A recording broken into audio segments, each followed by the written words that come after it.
감사합니다. 이 시간 허락하신 말씀은 마태복음 24장 29절 말씀 드렸습니다.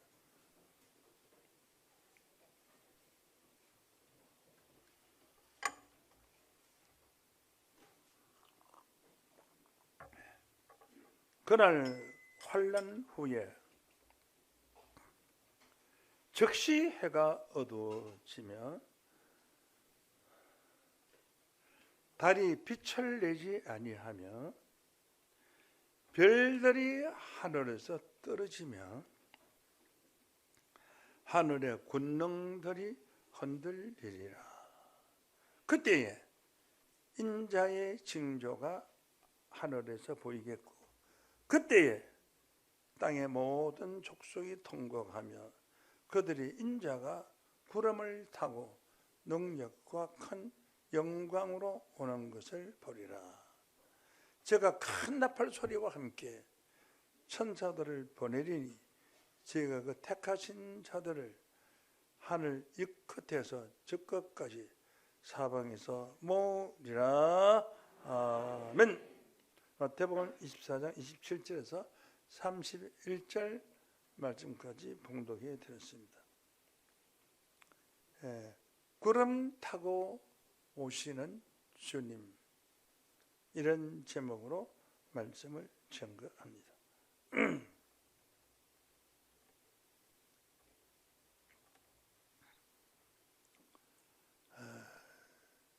오늘 이 본문 말씀에서 때라는 말이 여러분 등장합니다. 본문 한 번 더 보실까요?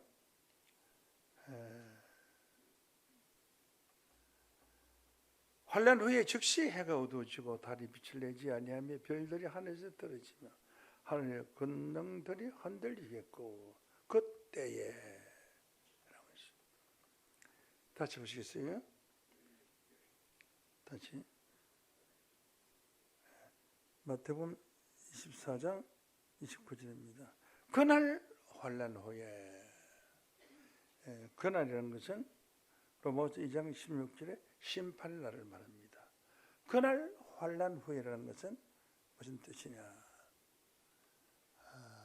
환난은 어떤 환난이냐?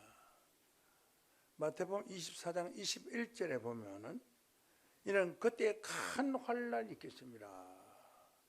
창세로부터 지금까지 이런 환난이 없었고 후에도 없으리라. 그러면 창세로부터 지금까지 이런 환난이 없었고 후에도 없다면은 전무후무한 환난이 있습니다. 전 세계가 고통을 당하고 전 세계가 어려움을 당하고 전 세계 곳곳마다 죽음이 오고 곳곳마다 통곡 소리가 들리는 그런 환난, 그런 환난 후에 즉시 해가 어두워지며, 환난이 끝나고 난 뒤에 즉시 해가 어두워진다 그러니까 이것을 문자적으로 보니까 저 6,000도의 태양 빛이 없어진다는 거예요. 저 빛은 영원히 없어질 수가 없습니다. 밤에 빛이 보이지 않는 것은 지구가 돌아서 반대편에 태양이 있기 때문에 지구에 가려서 보이지 않는 것이고, 낮에 태양이 보이지 않는 것은 구름이 끼어서 구름이 가려서 보이지 않는 것이지, 태양은 6,000도의 열을 발하면서 산소가 폭발하는 가운데서 그 빛은 40억 년 동안 지금까지 이어져 왔습니다. 그런데 그 해가 어두워지며라고 하는 것은 천지 창조 이후 전무후무한 환란이 끝나고 난 뒤에 해가 어두워진다. 해는 시편 84장 11절 말씀에 보면 여호와 하나님은 해요 라고 했습니다. 해가 어두워진다는 것은 하나님이 얼굴을 감췄다는 거예요. 얼굴이 감췄다는 거예요. 사람이 화가 나거나 성질이 나거나 마음이 아프면은 얼굴이 어두워지는, 밝은 얼굴이 아니고 어두워진 얼굴이 되는 것 같이 하나님이 인간을 향해서 얼굴을 감췄다는 뜻입니다. 즉시 해가 어두워지는 거죠. 육천도의 태양이 어두워진 것이 아닙니다. 하나님의 해요 방패시라고 했기 때문에 해가 어두워지며 하니까 구원자가 없다. 하나님이 인류를 구원하는데 구원자 하나님의 얼굴을 감추었다는 겁니다. 왜? 너희들이 심판을 하는데 내가 구원해 줄 필요가 없지 않냐. 그래서 해가 얼굴을 감췄다. 해가 어두워지며 달이 빛을 내지 아니하고 하는 것은 이 모든 말씀들이 비유의 말씀입니다. 달도 저 공중에 있는 달을 달은 원래는 발광체가 아니고 빛이 없습니다. 태양 빛을 받아서 밤에만 어렵게 비춰주는 것입니다. 그래서 별이 땅에 떨어진다. 별 하나만 별들이 땅에 떨어진다. 별이 하나만 떨어져도 지구는 파괴됩니다. 지구는 파괴될 수가 없습니다. 영원히 2000km 되는 공기층이 있어가지고 별이 땅으로 떨어지면은 그 공기층이 밀어서 떨어지는 별이 산산조각 부수게 돼서 바깥으로 다 떨어지고 맙니다. 그래서 지구는 영원히 존재합니다.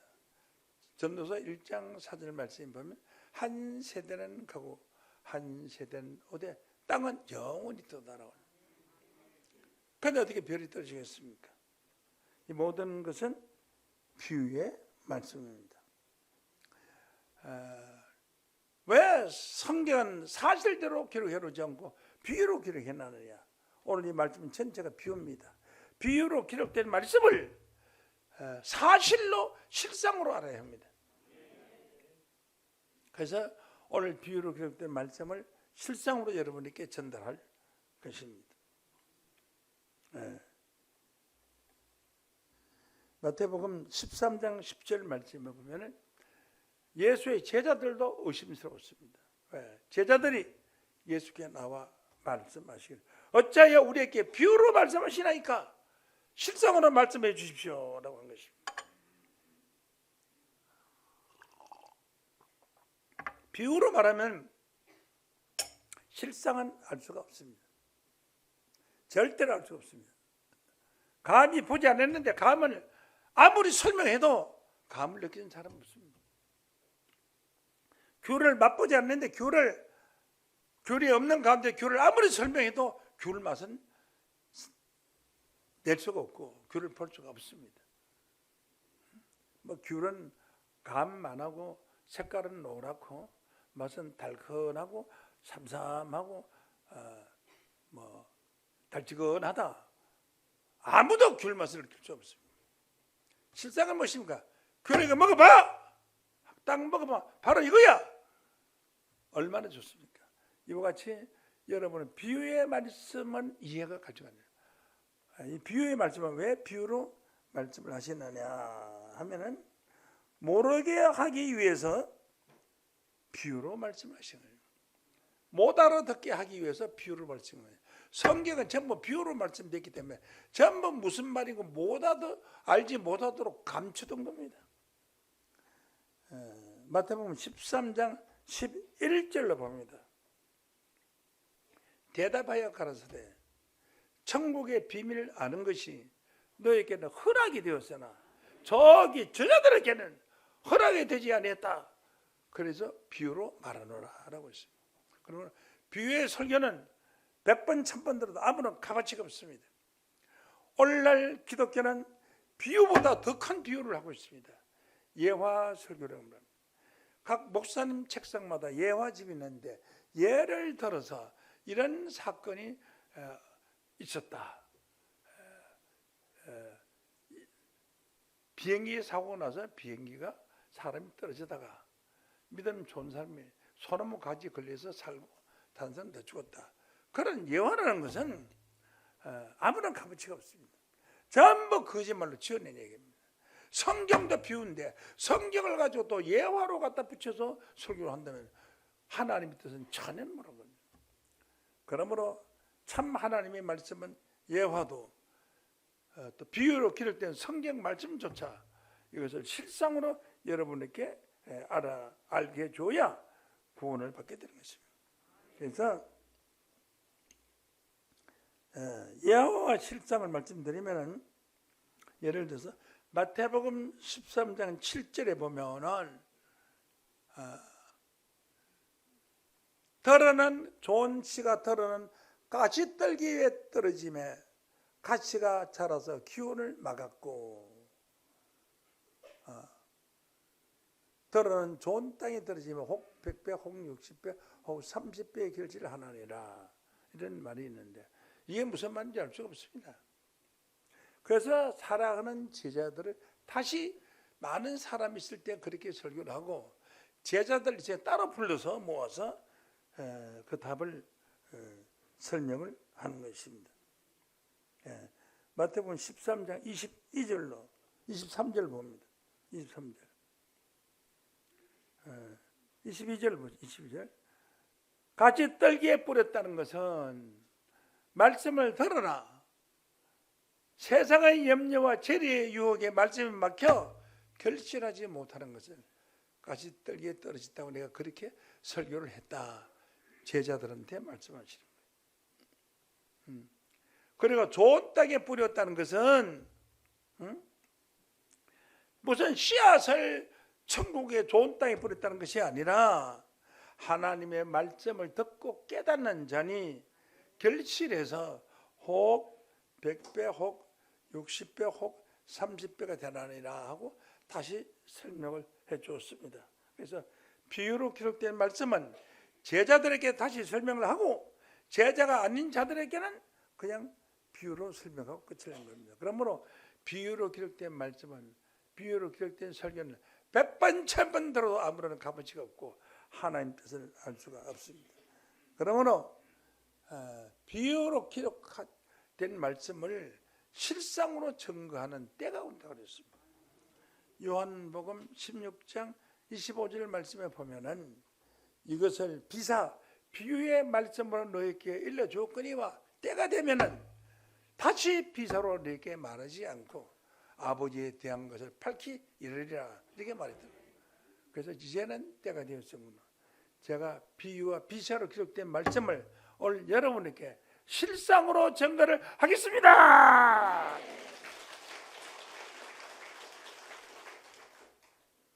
그는 예수님이 인자가 구름을 타고 능력과 큰 영광을 오신다. 마태복음 24장 29절 보시면서 실상으로 환난 후에 즉시 해가 어두워지고, 제가 설명드렸죠. 환난은 마태복음 24장 21절에 천지 창조 이후도 이후에도 없는 전무후무한 대환난이 올 때, 그때 해가 어두워지고, 해는 하나님이라고 말씀했고, 하나님이 빛을 비춰서 얼굴을 내밀어서 구원의 길을 알려주지 않는다는, 감췄다는 거죠. 너들은 구원받지 못하니까 그냥 죽어라, 할 수 없다. 달이 빛을 내지 아니하고 라고 했습니다. 달이라는 것이 무엇이냐?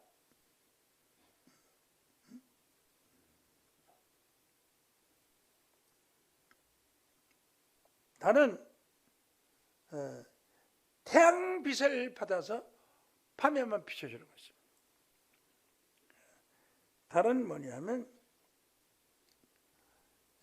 시편 89장 37절 말씀에 보면은 궁창은 하늘 공간을 궁창이죠.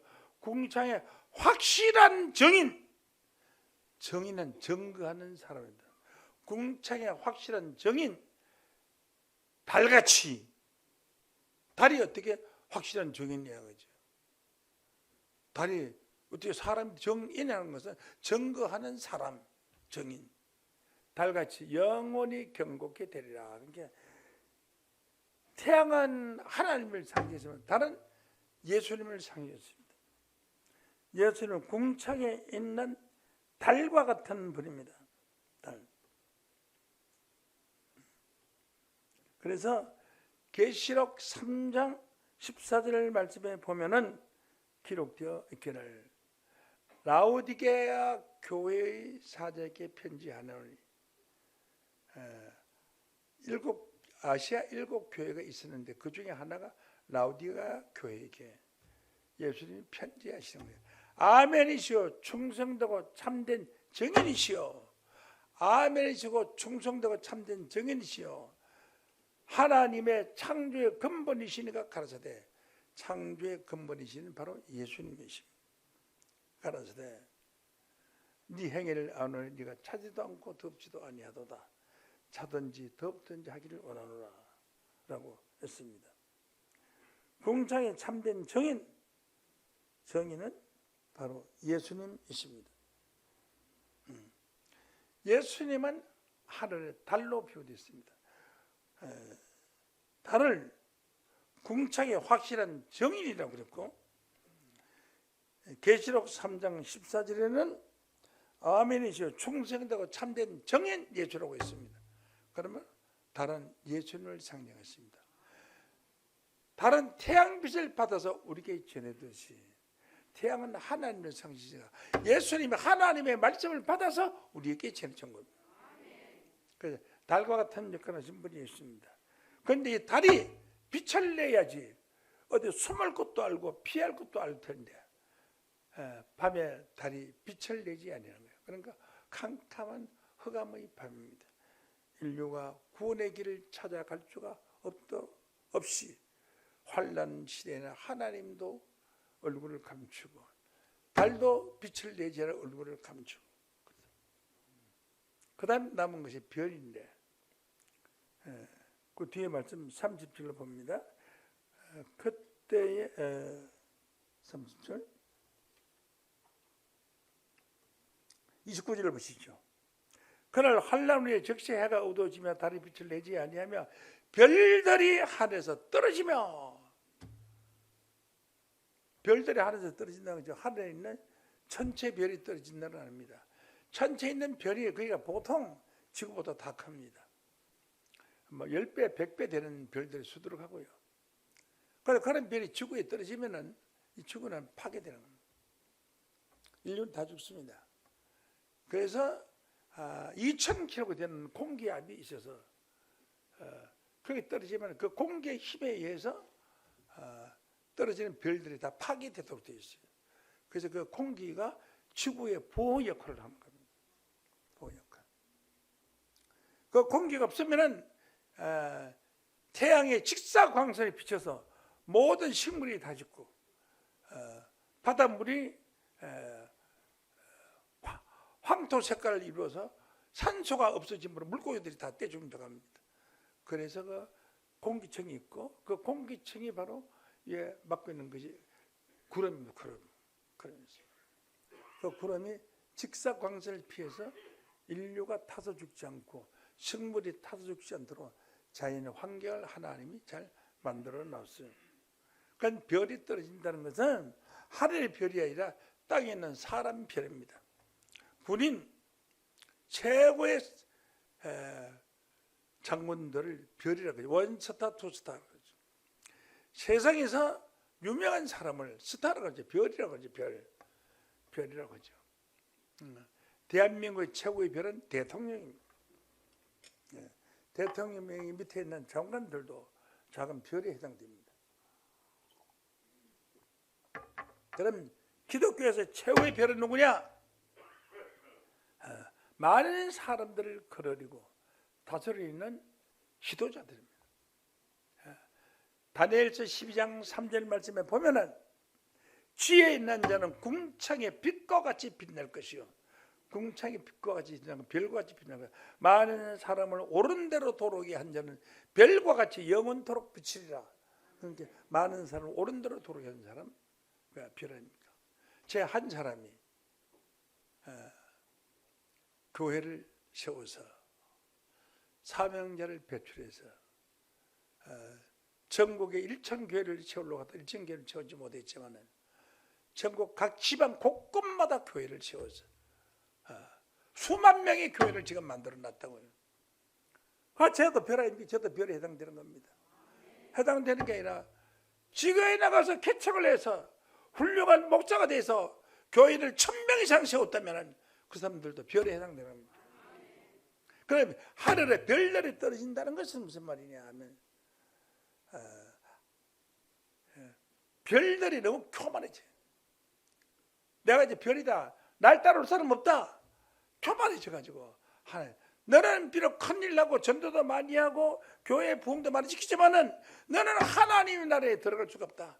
못된 짓을 했다. 네 재산을 끌어모아서 헌금을 끌어가지고 네 개인 재산을 너무 많이 불렸다. 하나님 것을 도둑질했다. 이 별에 떨어져라 탁 죽어서 별들이 떨어지네. 별이 하나 둘 떨어지니까 별들이 3분의 1이 떨어진다는 것이 별이에요. 별들이 땅으로 떨어지는 거예요. 그 별이 떨어진다는 것이 하늘에 있는 별이 떨어지는 게 아니에요. 그것은 비유로 하시는 말씀.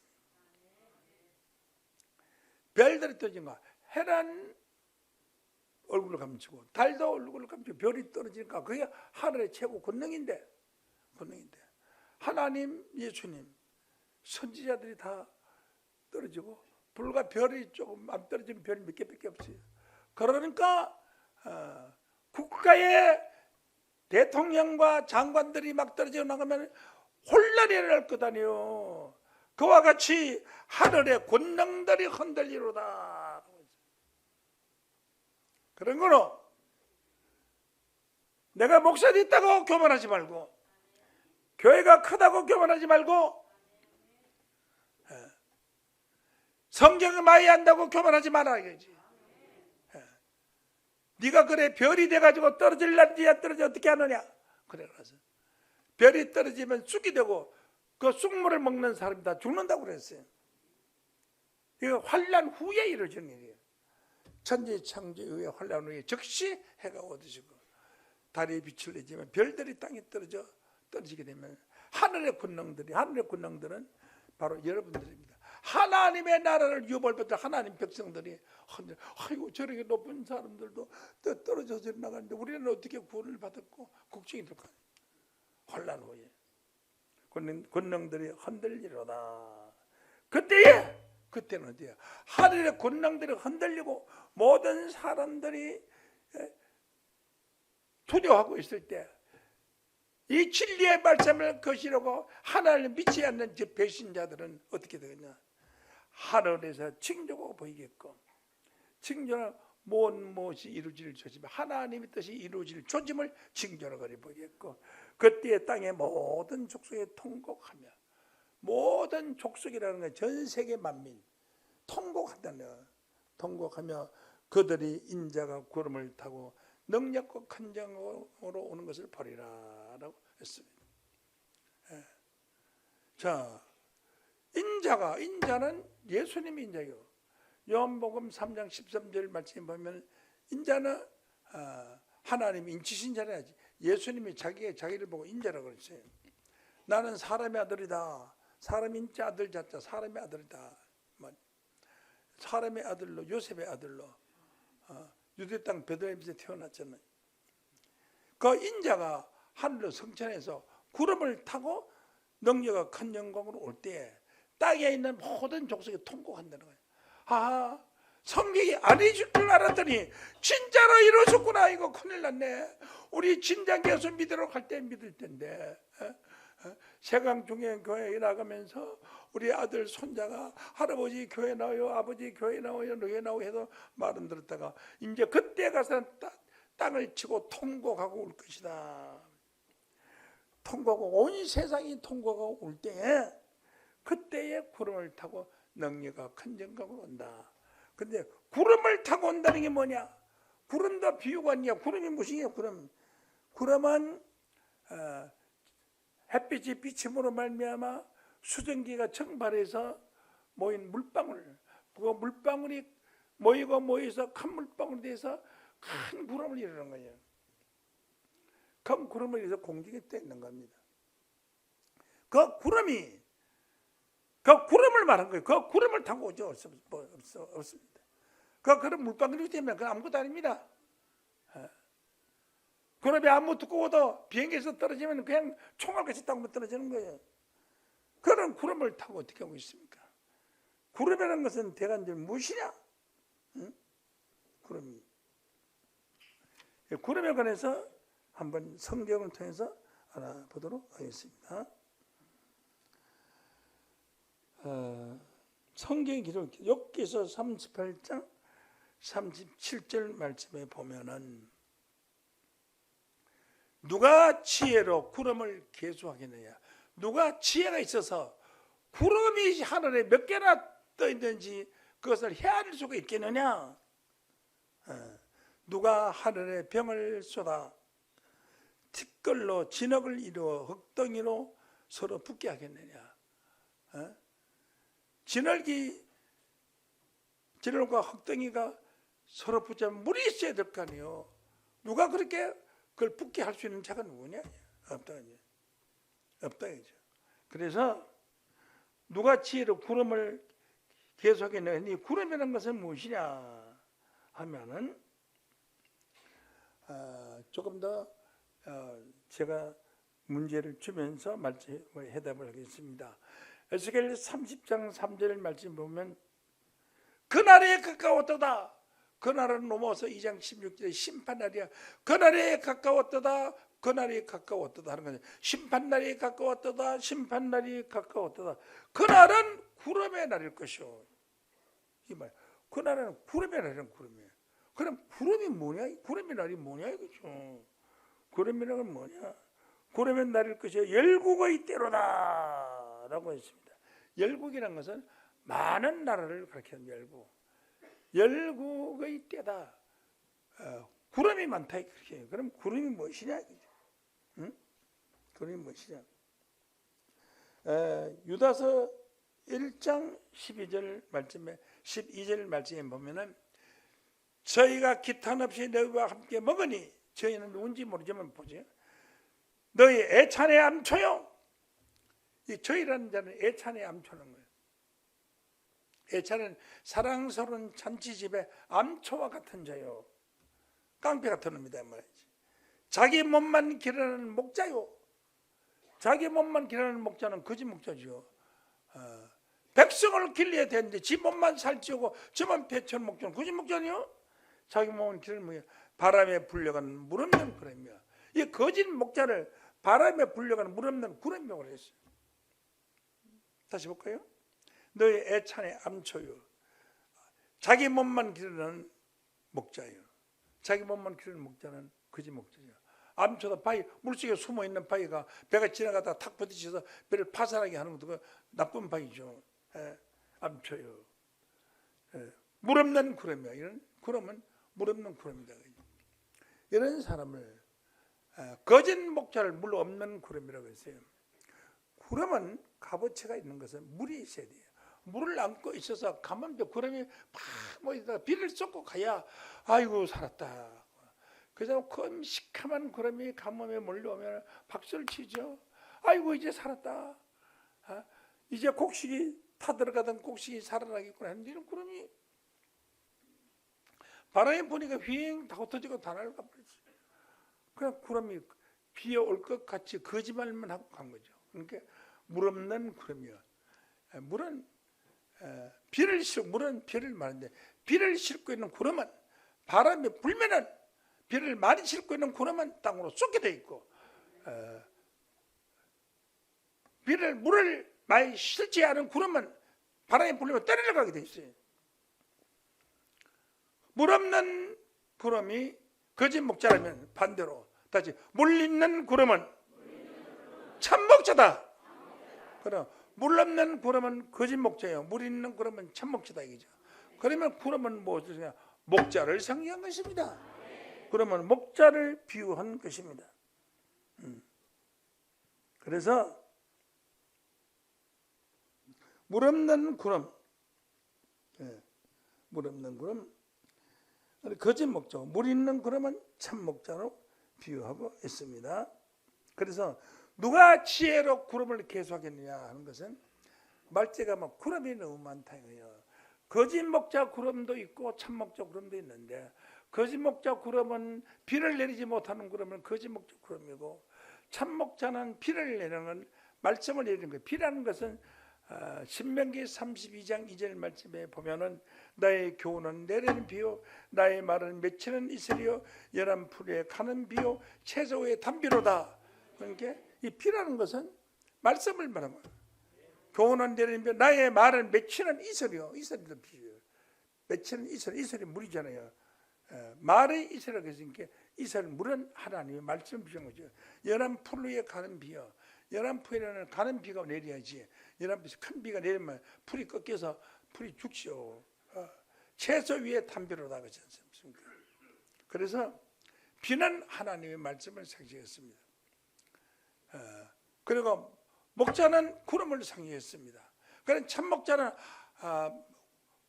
물은 말씀을 상징해 구름을 비가 많이 가지고 있다는 것은 하나님의 말씀이 가득히 담겨 있는 구름을 참 목자의 구름으로 비유된 줄로 믿습니다. 참 목자의 구름으로 비유된 것입니다. 그래서 성경은 뭐라고 말했느냐? 누가 지혜가 있어 구름을 계속했느냐?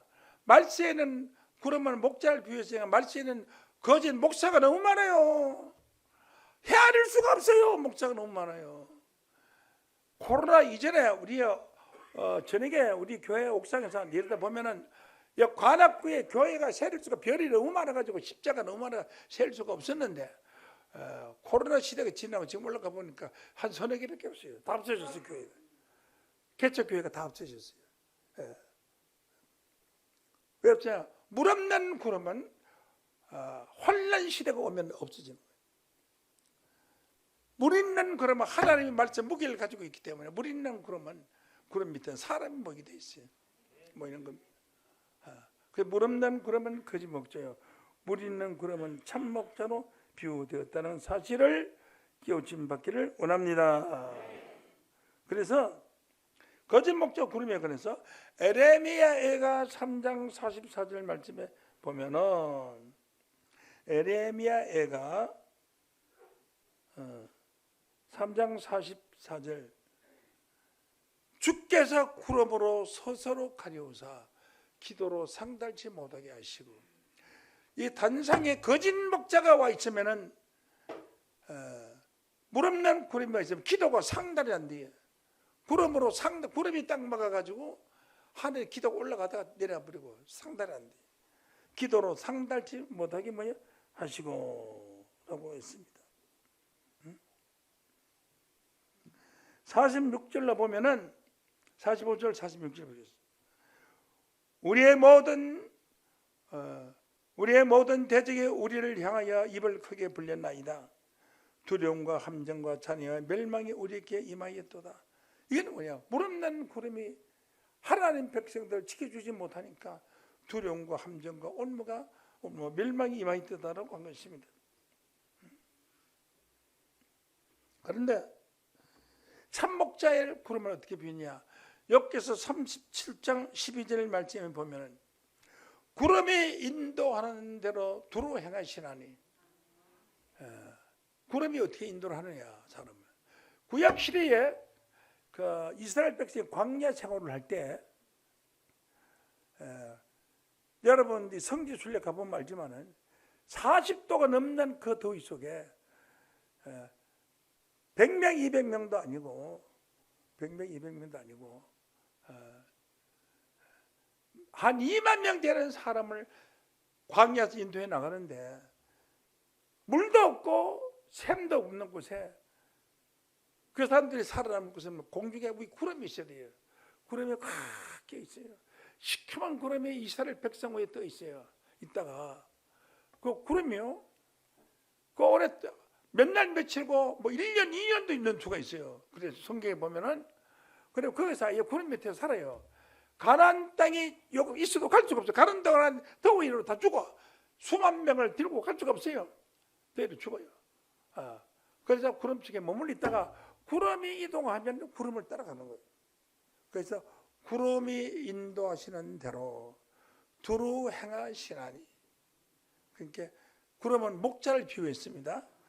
두루 행하시나니 그의 명하신 것을 하나님이 구름에게 명령하신 것을 세계상에 이루려 하시면라. 세계상에 이런 것은 하나님의 뜻입니다. 그래서 구름이 인도한다는 것은 무슨 뜻이냐? 예를 들어서 말하자면 대통령이 포항 제철 공장에 갔어요. 그러면 포항 제철 공장의 사장이라고 잘하는 게 아니에요. 그 제철 공장에 있는 공장장이 제일 잘 알지. 그래서 공장장이 이제 인도를 해요. 인도를 하면 대통령하고 사장하고 따라가는 거예요. 그러니까 구름이 인도하는 대로 따라가던. 그러니까 그 잘하는 사장이 인도하는 대로 따라가서 그 부서마다 용광로마다 설명을 다 하면 따라가는 거고 마찬가지로 구름이 인도하시는 대로 가요. 어디 가면 대통령이 혼자 찾아갑니까? 앞에 대통령이 앞에 인도하는 데가 따로 있죠. 그걸 구름으로 비교한 거야. 구름이 인도하시는 대로 두루 행하시니 그의 명하신 것을 하나님의 명령하신 것을 세계상에 이르려 하심이로다. 그러면 이 구름이라는 것은 사람을 비유했습니다. 물 있는 구름은 참 목자의 사람을 비유했고 물 없는 구름은 거짓 목자의 사람을 비유했습니다. 그래서 하나님이 예수님의 인자가 구름을 타고 온다는 것은 저 하늘에 떠있는 물구름을 타고 오는 것이 아니라 말씀을 가진 참 목자를 통해서 오신다는 말씀인 줄로 믿습니다. 구름은 목자를 비유했으니까 구름을 타고 오신다. 구름은 목자라고 했어요. 물 있는 구름은 참 목자, 물 없는 구름은 거짓 목자. 구름은 목자를 비우기 때문에 목자를 통해서 오신다는 거예요. 왜? 예수님은 우리 육체를 가진 이런 인간이 아니에요. 지금 부활하신 예수님은. 로마서 1장 4절 말씀 보시겠습니다. 성결의 영으로는 죽은 자 가운데서 부활하여 하나님 아들로 인정되셨으니 영으로 성결의 영이라는 것은 깨끗한 것을 성결하다 그래요. 거룩하고 깨끗한 영으로서 죽은 자 가운데서 부활했다. 예수님이 육체는 죽임을 당하시고 영으로는 살리심을 받아요. 죽은 자 가운데서 부활하여 하나님의 아들로 인정되셨다는 겁니다. 예수는 영으로 부활하셨어요. 베드로 전서 3장 18절 말씀 보겠습니다. 그리스도께서 한 번 죄를 위하여 죽으사 의인으로서 불의한 자를 대신하셨으니 이는 우리를 하나님 앞으로 인도하심이라. 육체로는 죽임을 당하시고 영으로는 살리심을 받으셨으니 따라하겠습니다. 영으로는 살리심을 받으셨으니 그래 영이 영으로 부활했지 예수의 육체가 부활한 것은 아닌 것을 깨우침 받기를 원합니다. 원래 사람이라는 것은 육체가 있고 그 육체에 영과 혼이 있을 때에 사람이에요. 육체만 있고 영혼이 없으면 송장이라고 그러고요. 영혼은 있는데 육체가 없으면 귀신이라고 그래요. 그래서 죽음이라는 것은 뭐가 죽음이냐 하면 영혼이 육체를 떠나는 것을 죽음이라고 해요. 육체를 떠나는 거죠. 그래서 예수님이 육체에서 영혼이 떠났어요. 마태복음 27장 50절 봅니다. 예수께서 크게 소리 지르시고 영혼이 떠나시다. 어디로 떠났느냐? 하나님께로부터 영이 왔기 때문에 하나님께로 가시는 거예요. 영혼이 떠났으니까 육체를 버리고 영혼이 떠났으니까 그 영혼이 부활했다고 했잖아요. 로마서 1장 4절에 예수 영혼이 부활한 것이 육체가 부활한 것은 아니에요. 요한복음 20장에 예수님의 창자고 못자국을 보여줬다 그러는데요. 그것은 표적으로 보여줬다고 기록되어 있어요. 만약에 창작 못자국 있는 부활체가 예수라면 예수 안 믿습니다. 창작 못자국 있던 것도 없어지고 깨끗해져야지. 그러면 창작 못자국을 있는 그대로 본다면은 그러면 전쟁하다가 팔 떨어지고 저게 외정시대 때 그 일본 군한테 싸우다가 한쪽 다리가 날아가고 6.25 전쟁 때 팔 떨어져서 날아가고 그러면 다리 떨어질 때는 저 만주불판에서 떨어졌고 6.25 때는 저 북한에서 떨어졌고 죽어서는 남한에 묻혔습니다. 그러면 그 영혼들이 부활할 때, 육체가 부활하자면 야 만주에 있는 떨어진 다리야 남쪽으로 날아오너라. 평양에 있는 내 팔모가 빨리 남쪽으로 오너라. 그래서 서로 붙겠어요? 말도 안 되는 소리가 온 몸이 만신창이가 되어도 예수 부활절에 아름다운 부활절, 예수의 부활, 아름다운 부활절. 그것은 영혼으로 부활해서, 영이 부활해서 육체와 같이 활동을 합니다. 부활하신 예수님이 제자들과 바닷가에서 만나서 생선구이도 먹고 다른 음식들도 함께 나눠 먹었어요. 그리고 제자들에게 베드로에게 말했어요. 고기를 잡고 있는 제자들 보고 부활 주님이 나타나셔서 뭐라고 말했느냐? 얘들아 고기 좀 잡았느냐? 못 잡았습니다. 그러니까 그물을 그 오른쪽으로 던져봐라. 그래서 오른쪽으로 던졌더니 고기가 너무 많이 잡혀서 끌어올리기가 힘들 정도로 많이 잡혔더라. 성경에 그렇게 되어 있습니다. 그래서 이 부활하신 예수님은 육체로 부활하신 것, 영으로 부활하신 것입니다. 그럼 만약에 죽을 때 문둥병 보이기로 온갖 흉터로 생겨가지고 죽었다가 그 부활해서 문둥이 모양으로 부활해서 부활 안 하는 게 낫지. 그렇지 않겠어요? 그런 거죠. 전쟁 가다가 팔 떨어진 사람 팔 떨어진 채로 목 날라간 사람 목 떨어진 채로 그런 부활 안 하는 게 낫잖아요. 그래서 영으로 부활하는 것은 깨끗하게 아주 아름답게 17세 8세로 보이는 젊은 사람으로 부활을 하는 겁니다. 영으로 부활하기 때문에 영이라는 것은 육체가 없어 무게가 없어요. 그러므로 공중에서 강림하실 수가 있는 겁니다. 그러므로 그 육체가 예수 안에 육체를 가진 사람 안에 들어갈 수가 있다고요. 영혼이. 그래서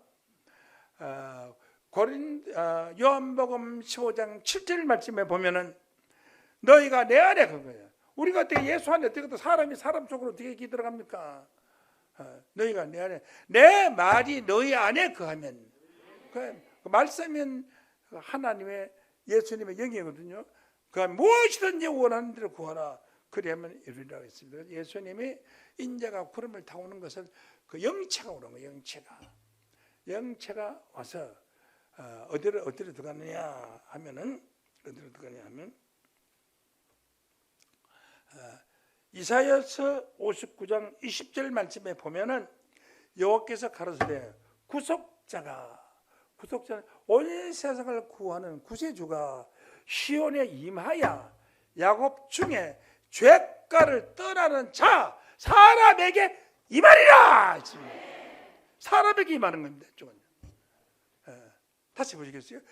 여호와께서 가로시되 구속자가 세상을 구하는 구세주가 시온에 임하되 야곱 중에서 죄가를 떠난 자에게, 죄가 없는 자에게 그 하나님이 임하리라고 했습니다. 그래서 예수님이 이 땅에 오실 때에 구름을 타고 오신다고 했는데 구름이 뭐예요? 목자를 구름이라고 그랬잖아요. 참 목자를 타고 오신다는 것은 참 목자 안에 예수님이 계신다는 겁니다. 그런데 그 목자는 예수가 아니에요. 그 안에서 나오는 정거대 하나님의 말씀 예수예요. 말씀 예수예요. 그래서 구름을 타고 오시는 그 목자 되신 예수님. 어째 한 사람에게 가겠습니까? 영은 수천 명, 수만 명께도 갈 수 있습니다.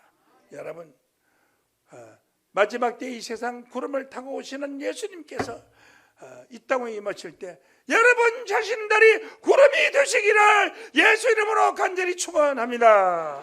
감사합니다. 이 시간 말씀.